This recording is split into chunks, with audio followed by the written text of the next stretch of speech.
সারা ভারত গণতান্ত্রিক নারী সমিতি সর্বভারতীয় সম্মেলন আগামী জানুয়ারি মাসে অনুষ্ঠিত হবে।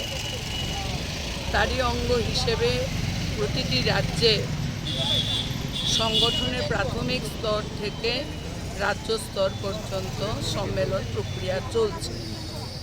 এই সম্মেলনকে সামনে রেখে আমরা মহিলারা প্রাথমিক সম্মেলন শেষ করেছি।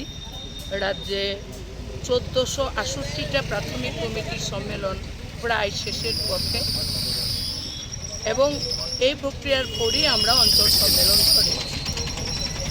তো এই অঞ্চল সম্মেলন সারা রাজ্যে হচ্ছে। আমাদের এই পূর্ব আগরতলার দ্বাদশ অঞ্চল সম্মেলন সংগঠিত হবে আগামী 21 তারিখে। তার আগে আমরা বিভিন্ন অঞ্চল বিভিন্ন ধরনের প্রোগ্রাম করছে। তো পূর্ব আগরতলায় এখানে বৃক্ষ দানের যে কর্মসূচি তারা এটা গ্রহণ করছে। তো আমরা এই কর্মসূচিতে আমরা অংশগ্রহণ করছি।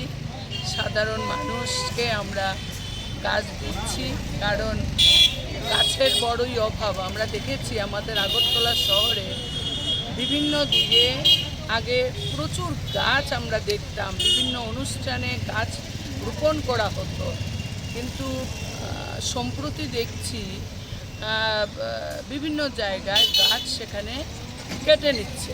একটা গাছ একটা প্রাণ। আমাদের যেভাবে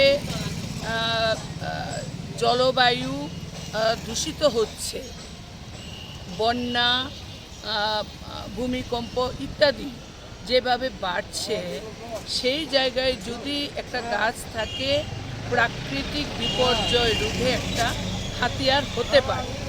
তো তাকে মাথায় রেখেই আমরা এই কর্মসূচি হাতে নিয়েছি।